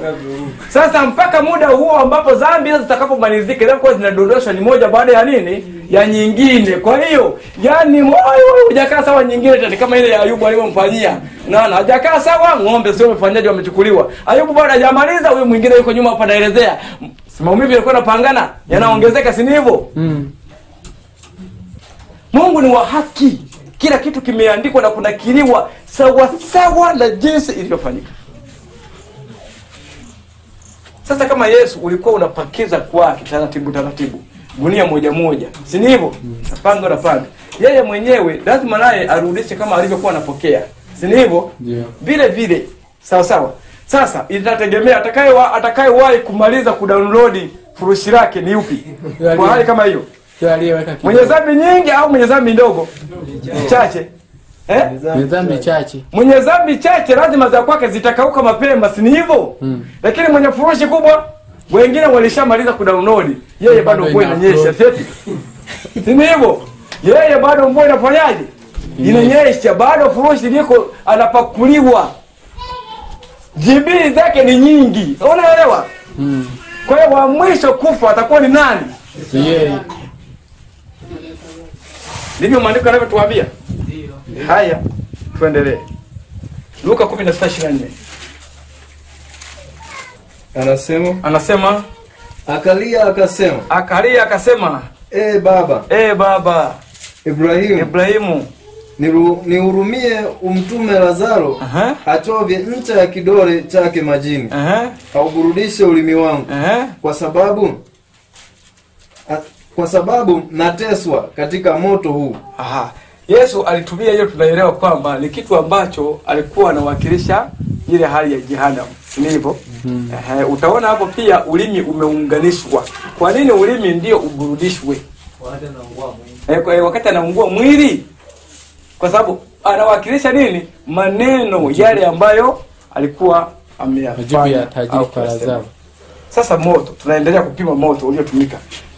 Tunaona kwa kweli kama tukitaka kuwa waaminifu, moto upi ambao tutauweka pale kwenye msalaba wa Kalvari? Kati ya hii hapa. Wa katikati. Wa maumivu ya nini? Maumivu ya moyo. Sasa tunaenda kwenye Walawi 10. Aya ya kwanza mpaka ya 5.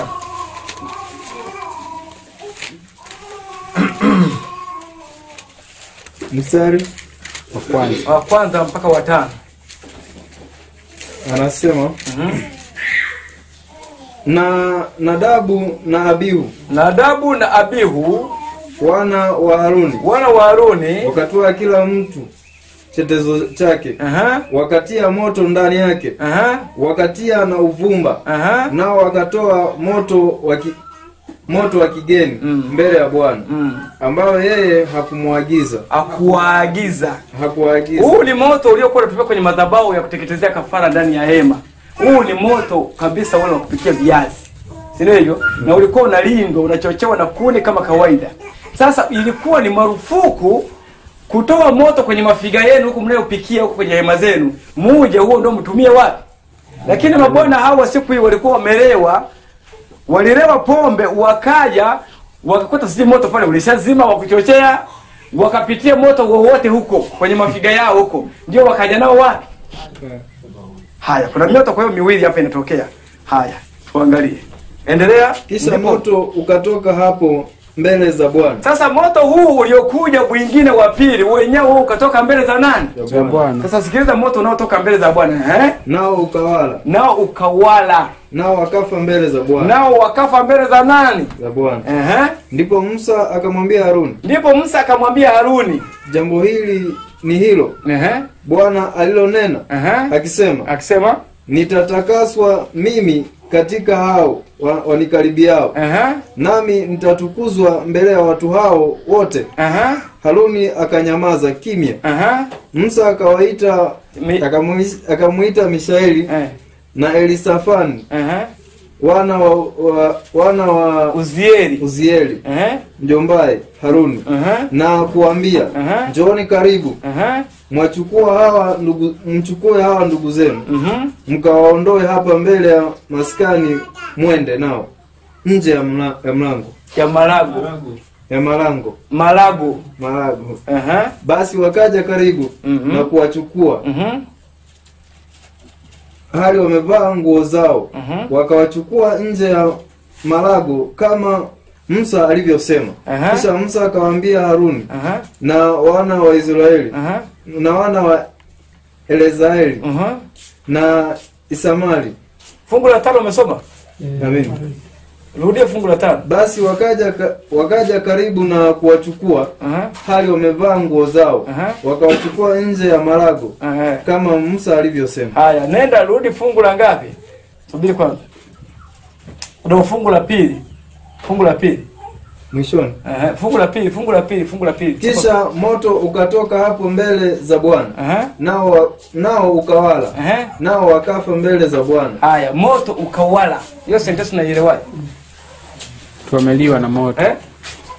Moto ukila hii nyumba inakuwa sura gani? Baki majivu. Haya, hawa moto uliowala Walibaki na nguo zao. Yaani unaweza ukaliwa na moto alafu kabaki umevaa nguo zako ulivyochomekea na nini huko hivyo. Mwalimu. Naam. Samahani. Naomba asome lile fungu la pili, asome na fungu la tatu. Fungu la pili anasema, kisha moto ukatoka hapo mbele za Bwana. Nao ukawala. Nao wakafa mbele za Bwana.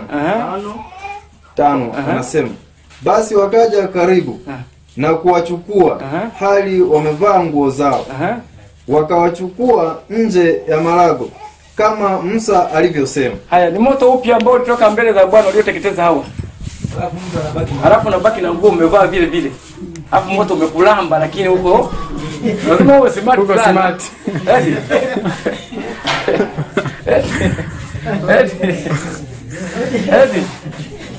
Kwa hiyo sasa chagua hapa kwenye hiyo moto iliyoko hapo, chagua mmoja hapa. Itakuwa ni wao katikati. Maumivu ya moyo. Huo uliotoka ndani ya Bwana utakuwa ni upi kati ya hii? Maumivu ya moyo. Maumivu ya moyo. Utakuwa ni maumivu ya moyo, walidhihirishiwa hali ya dhambi yao waliofanya. Kafa ghafla.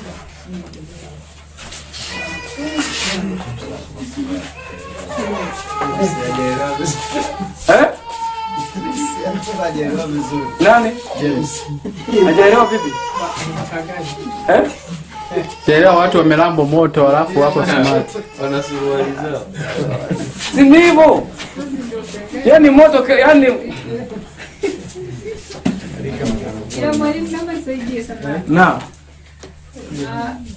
Nikirejea Isaya hiyo 33 ile ya kwamba Mungu ndio moto ulao. Basi hapo mimi napata picha kile kitendo walichokifanya Mungu alijidhihirisha hapo mbele yao, alafu kwa sababu they are not righteous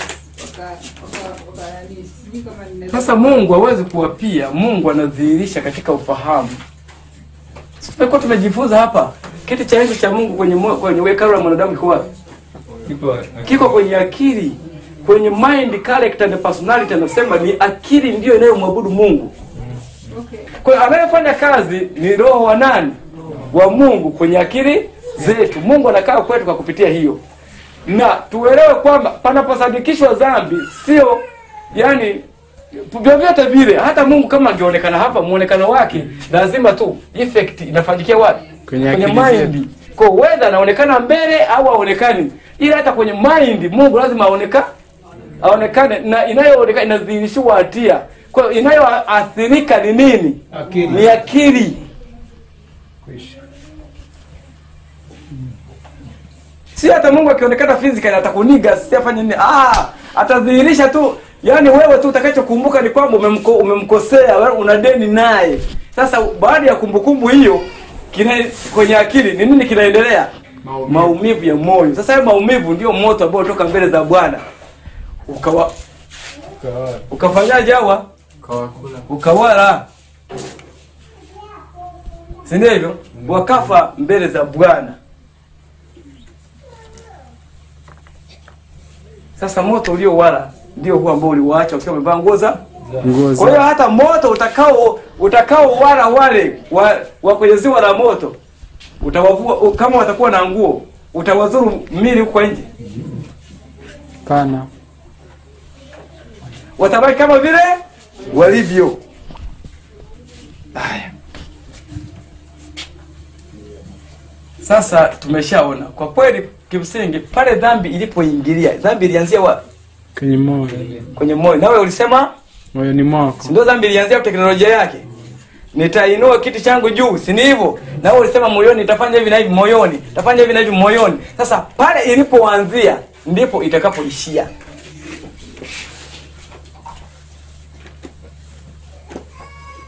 Biashara itaishia hapo.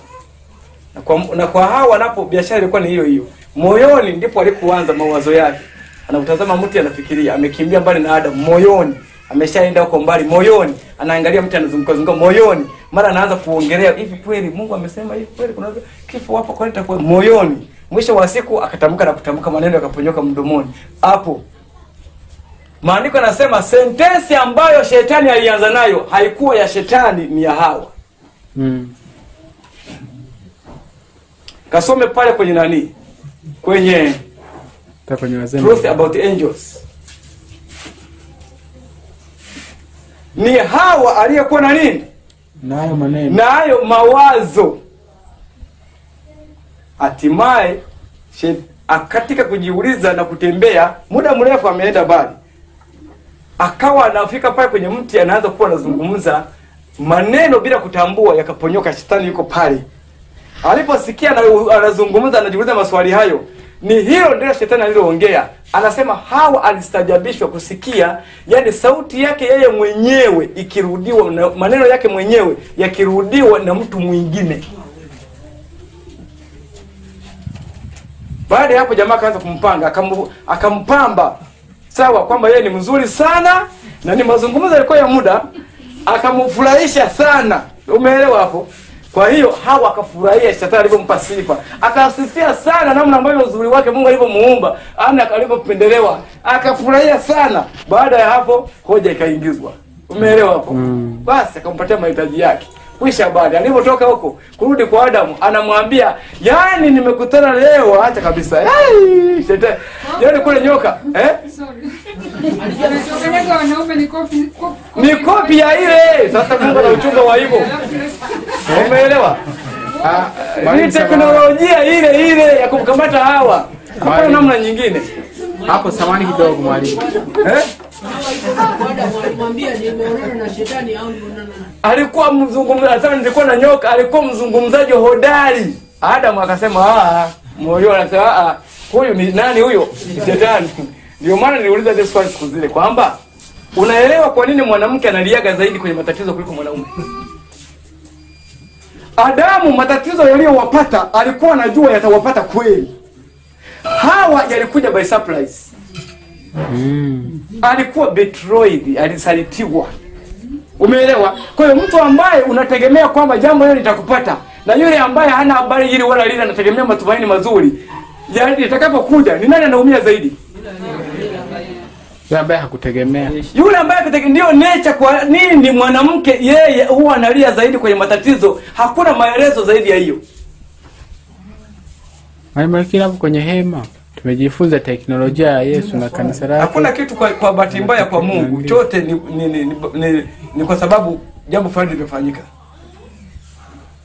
Kwa hiyo nataka tuendelee hapo, tumalize kesi zetu. Jehanamu tumeshamaliza, si ndio? Haya, je, tuendelee hapa. Tumeshajua Jehanamu. Tumeshajua na kila mtu atabeba furushi lake. Wagalatia 6:5, si ndio hivyo? Haya, mpaka 8. Tusome.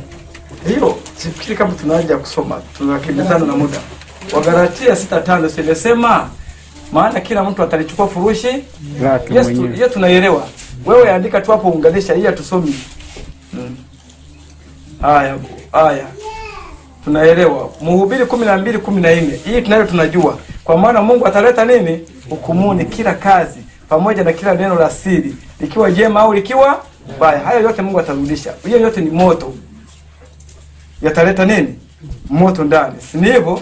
Andika tu hapo Mhubiri 12:14. Tunaenda kwa haraka. Sisi tumalizie hapa. Haya. Andika kipengele kifupi hapo, maumivu ya shindayo yote. Nenda. Alafu ukimaliza kuandika hivyo andika DA. Yaani tumaini la vizazi vyote. Andika tu kifupi kama unaweza, twende haraka. DA 223 aya 3. 223. Ya Kiswahili ni ukurasa 160. Ni sura ile ambayo inasema kifungo na kifo cha Yohana. Mmeshamaliza kuandika? Vingine hapa ni kuandika tu afu unasikiliza. Ukishamaliza kuandika yuashua kwamba utakipata sura ya 22. Sikiliza hapa ukurasa wa muda 160 aya ya kwanza. Yaani hapa ni kama ndio tuko katikati ya hii. Sasa na yani nafukuzana tumalize. Tumebakiza dakika 8. Umeona hapa sasa. Kwa hiyo yani wewe andika alafu sikiliza huko tutasoma. Nasema Herode alikuwa ameguswa sana na maneno ya Yohana kwamba hakuna kinachoweza kufichwa Mungu asikione. Alikuwa ameelewa kwamba Mungu yuko kila mahali, kwamba alikuwa ameshuhudia lile tukio la tafirija katika chumba kile, kwamba alikuwa amesikia agizo la kumkata Yohana kichwa. Alikuwa ameona jeuri ya Herodia na kejeli aliyokifanyia kichwa cha yeye akemeaye. Na vitu vingi ambavyo Herode alikuwa amesikia katika midomo ya nabii yule viliongea na dhamiri yake sasa kwa udhabiti zaidi kuliko mahubiri ya jangwani yalivyokuwa. Wakati Herode aliposikia kazi za Kristo, alitaabika kupita kiasi. Habari ya saizi. Kwa nini anataabika? Anadhani Kristo ni Yohana amefufuliwa na Mungu. Sawa? Sasa ana hatia kwa sababu yeye ndiye alimuua nani? Sasa hatia hiyo inamtaabisha kupita nini?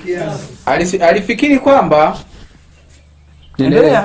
alifikiri kwamba Mungu amemfufua Yohana na kwamba alikuwa amemtuma kukemea dhambi kwa nguvu zaidi. Alikuwa katika hofu wakati wote kwamba huenda Yohana angelipiza kisasi kwa kumhukumu yeye na nyumba yake. Herode alikuwa amevuna kile ambacho Mungu alikuwa ametangaza kuwa ndio matokeo ya dhambi. Moyo wa kutetema. Matokeo ya dhambi ni moyo wa kufanyaje? Wa kutetema, moyo wa kutetema, na macho ya kuzimia, na roho ya kudhoofika, na uzima wako utakuwa na wasiwasi mbele yako. Subiri hapo. Hii hali Yesu alikutana nayo kwenye maisha yake duniani akiwa wapi? Getsemane. Nawe utakuwa na woga usiku na mchana, wala hutaamini kamwe maisha yako. Yesu mwenyewe akasema mpaka Baba, ikiwezekana kikombe kifanyaje? Kiniepuke.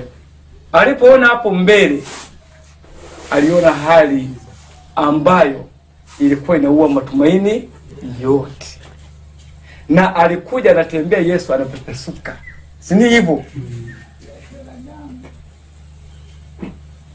Haya. Asubuhi utasema laiti ingekuwa jioni. Na jioni utasema laiti ingekuwa asubuhi. Hii ndio hali wazambi watakuwa nayo. Kwa kicho cha moyo wako utakavyokucha na kuona kwa macho yako utakavyoona. Kumbukumbu la Torati 28 imenukuliwa 65 hadi 67. Sawa? Mawazo ya mdhambi ndio mshtaki wake. Huyo ndiye mshtaki, na hakuna mateso makali zaidi kuliko kuuma kwa hatia ya dhamiri. Hakuna ambako hakumpi utulivu mchana wala usiku. Na hawatakuwa na raha mchana wala nini? Hakuna mateso yaliyo makali kama ya kuuma kwa nini? Kwa dhambi ndani ya hatia ya nini? Hayapo. 16 ya kwa hiyo moto, maumivu makali sio mateso makali, maumivu makali. Kwa hiyo moto unaoona hata ungekuunguza, yale kuunguza hiyo wanatumaga wezi, hiyo haifikii. Ndio maana vifo vya wafia dini vile ambavyo wamechomwa ngozi, wakachoma kwenye mioto, haviwezi kufikia mateso Yesu alifanyaje? Aliyowapata. Bado viko vioti ya kiwango. Kumbukumbu 66:68. Sasa hiyo anasema hivyo. Sasa kumbukumbu iliyonukuliwa 25 mpaka 67. 65 mpaka 67. Haya, tuandike manuscript ya 16. 16 M1. 273. Sawa. 273 aya 3. Aya 3. 273 aya 3. Si ndio? 73 aya ya 3. Ya mwara wewe andika tu hivyo umeshamaliza. Kiingiza hapo imekuja. Ya mwara ya 16 273 aya ya 3. Anasema hivi. Thus it is that sin if not destroyed will destroy the sinner. Kama dhambi haitaharibiwa itamharibu mwenye dhambi. Hivyo ndivyo dhambi ilivyo. Kama haitakuwa dhambi imeharibiwa, imeangamizwa, itamwangamiza nani? Mwenye dhambi. Just as Satan designed it should. Bila shetani alivyoidesign dhambi, alidesignia moyoni. Ni hapo itakapomalizikia kazi yake hapo moyoni.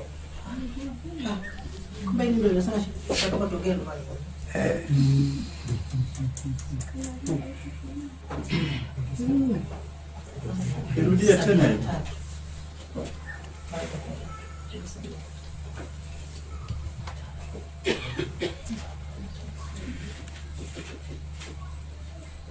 Hivyo ndivyo ilivyo dhambi. Kama haitaangamizwa itamwangamiza mdhambi. Vile vile kama shetani alivyoibuni ndivyo itakavyofanya.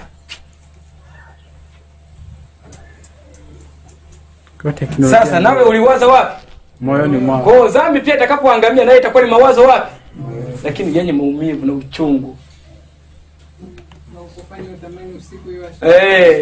Kwa hiyo unakuta yani kilo zinapungua tu. Kilo zinapungua tu. Wewe mawazo yote hayo wewe unafikiri kwa mchezo. Hata ungekula lishe gani? Unaelewa mawazo ya moyo. Yani utakuisha tu. Dhambi itakumaliza tu.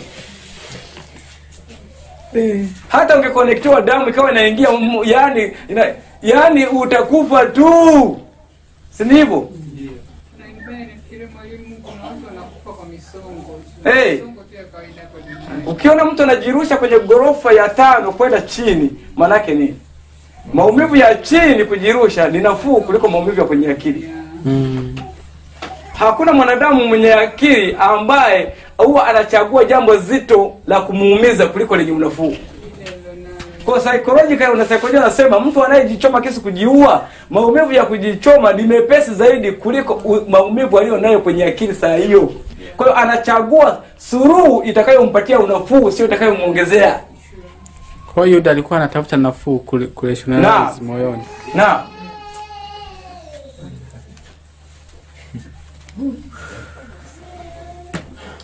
Lighting the second death. Lighting the second death. Kifo mauti ya pili. Hii nafikiri wacha tuiruke tu, yako mengi hapa, muda wetu umetuishia sana. Maandiko ya awali. Achana na hiyo tu, wacha turuke hapa. Muda wetu ni saa 11 kamili kasoro sekunde. Unaona, ngoja tumalizie hapa tuone hapa kunukuu hapa tusome. Na tungeongeza dakika. Okay, ongeza hapa tuone. Amalizie hilo somo. Kwa sababu ndio vilivyo tuleta kwenda kwa kiini hapo. Naam. Lakini ratiba pia inahitaji heshima yetu. Sasa hapa tuko ni kama vile ndio tunaenda katikati ya somo. Ile kuna mengi huko juu tumeruka. Sasa tufanye part 2 na part A na part 2 au twende moja kwa moja. Twende moja kwa moja. Naam. Bila fikiri tungefanya part A na part 2. Ndio. Tafutie muda vizuri. Kuliko unaruka kile ambacho ndio unaenda kukutana nacho. Na kusema moto. Ziko maana tutaziangalia. Moto waweza kuwa wa kupikia viazi. Si ndio? Wa kwanza. Wa kupikia. Si ndio? Haya. Moto wa pili inaweza kuwa maumivu. Sawa? Maumivu ya moyo. Moto wa tatu inaweza kuwa ishara ya Roho Mtakatifu.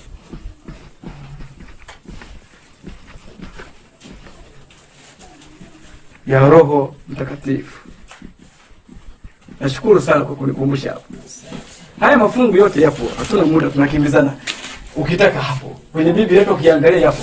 Kwa hiyo tusiruke tu. Biblia inaposema hivi, moto wewe mara nyingi sisi tuko kimwili, si eti? Ukisema moto tunachoelewa wa kupikia viazi. Ndivyo. Kwa hiyo mambo yote tunakuwa tunahitimisha kupeleka hapo. Mathayo 11:28. Siko umetaja maandiko ya awali, iache. Maandiko ya awali yetu iache tu, tutakuja kuirudia. Hiyo sasa imekaa tengi. Hiyo. Kitu imekaa tengi. Umefika 11:28.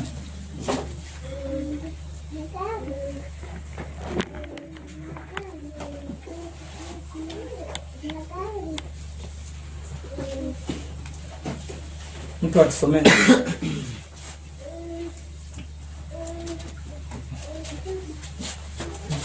Mathayo 11:28 anasema Njoni kwangu ninyi nyote msumbukao na wenye kuelemewa na mizigo, nami nitawapumzisha.